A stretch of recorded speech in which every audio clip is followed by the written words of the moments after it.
50年前，时任美国总统特使基辛格秘密访华，促成中美关系破冰。然而，50年后的今天，中美关系又走到关键十字路口。外界关注新上台的拜登政府是否会调整特朗普政府时期的对华政策。然而，拜登政府在科技领域对中国的打压仍在继续，甚至波及到了广大中国留学生。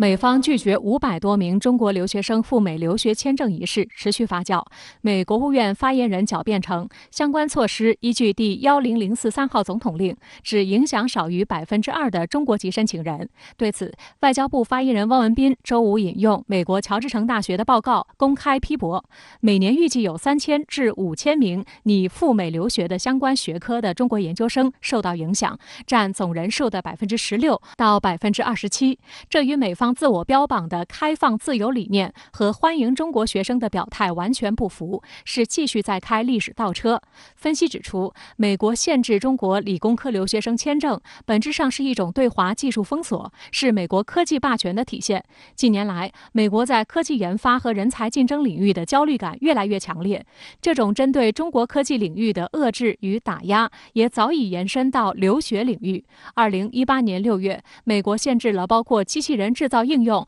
航天航空、高科技制造业等专业中国留学生的签证。去年4月，美国臭名昭著的反华议员汤姆·科顿更是在国会诬称，赴美中国留学生抢走美国人的工作，偷窃知识产权，设计可以用来攻击美国人民的武器与设备。美国大学训练了这么多中国的精英人才是丑闻。随即，科顿和另一名参议员布莱克本提出一项议案，要求重新审视向中国发放学生签证的政策，并禁止中国公民赴美学习或从事科技、技术、工程和数学研究。不久后，特朗普便签署了一项名为《禁止部分中国留学生和研究人员入境的禁令》，即第10043号总统令。这项充满偏见的行政令被认为是特朗普政府对中国留学生进行系统性打压的缩影。观察人士认为，拜登之所以延续特朗普时代的行政令，给中国留学生和访问学者继续人为设置政策障碍，是因为美国民主党精英主张中美竞争焦点应放在经济和技术领域，美国决策者不但要储备制衡中国的硬实力，也要关注中国影响力提升所积蓄的软实力和锐实力。美方的这种行动并不能够真正的建立美国的信心，反而会产生更多的负面的效应，对于美国自身，包括美国的学校、美国的企业、美国未来的长远的发展也会产生负面的影响。近日，谷歌前首席执行官埃里克·施密特在接受日经亚洲采访时，再次炒作科技领域的所谓中国威胁论，称中国在人工智能和量子计算的部分领域即将赶超美国，速度比他之前预想的要快得多，所以美国应当与日本、韩国及欧洲盟友加强科技领域的合作关系。值得注意的是，尽管施密特将中美关系定性为竞争性伙伴关系，认为两国在卫生保健、气候变化等非战略性领域可以开展潜在合作，但他特别强调，中国在科技领域对美国的威胁是真实且紧迫的，所以美国必须不惜一切代价，在人工智能领域击败中国，来应对来自中国日益加剧的竞争压力。中国国际问题研究院美国研究所副所长苏晓辉向深圳卫视表示，美国将科技领域视为未来大国竞争中的一个关键胜负手，而中国日益强劲的科技实力则让其愈发焦虑。这样的一种言论的背后，反映出美国国内的某种焦虑。在一些人看来呢，在科技领域对中国进行围堵，拉拢盟友，让盟友取代中国的位置，是一条可以前进的道路，是一条可行的通道，可以达到遏制中国的目标，同时能够某种程度的保护美国的利益。这样的一种一厢情愿，现在在美国国内仍然很有市场。曾于2013年至2017年间担任美国务院主管东亚和太平洋事务的助理国务卿拉塞尔日前接受日媒采访时则称，随着中国的实力接近美国，中美关系已经不再像从前那样，美国支持中国发展，努力避免摩擦对抗的好时光已经过去了。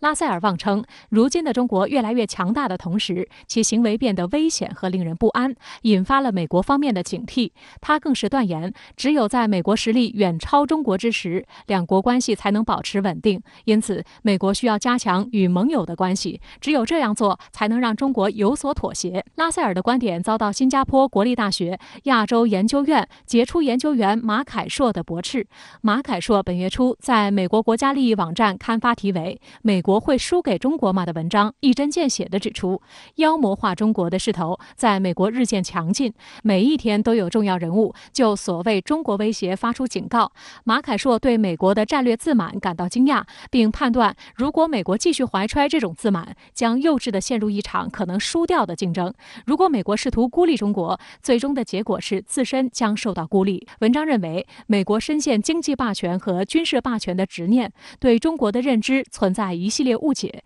这是他将中国当作假想敌的原因之一。实际上，中国的发展既没有挑战美国的繁荣，也没有对美国的国家安全构成威胁。对于拜登来说，他的优先目标应该是打破美国30年的经济停滞，结束工薪阶层的绝望海洋。只有这样才能阻止特朗普或者类似的角色卷土重来，也只有这样才能增加对拜登美国回归的长期信心。而重振美国经济的最好方式，正是和世界上其他经济强劲的国家合作，特别是中国。美国的一些政客，他们现在对于中美关系的定位，反映出美国做霸主做的时间确实很久了，而且美国呢认为霸权是自己应该继续延续的一种思维，所以为了实现自己的霸权，可以不顾道义、不顾公平、不顾世界发展的总体的潮流。而美国在针对中国的时候，在谈到霸权的时候，试图让中国接受美国的霸权逻辑。所以大家会看到，未来中美关系的发展的过程中，并不是中国变了，而是美国现在变得更坏了，这才是影响中美关系发展的最核心的因素。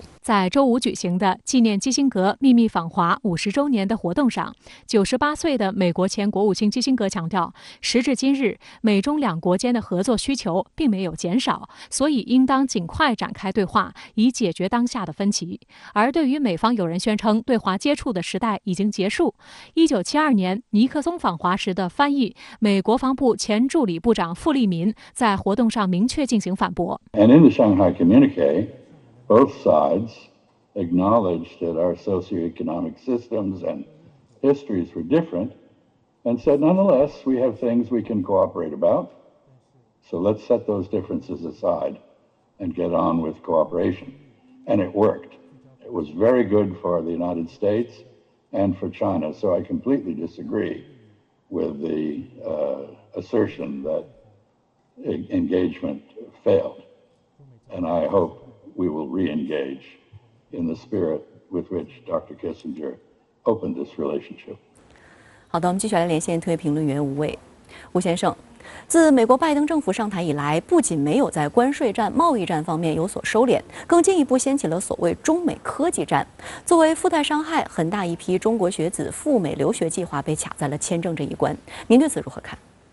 上个月，美国参议院以68票赞成、32票反对的结果通过了《国家创新与竞争法》。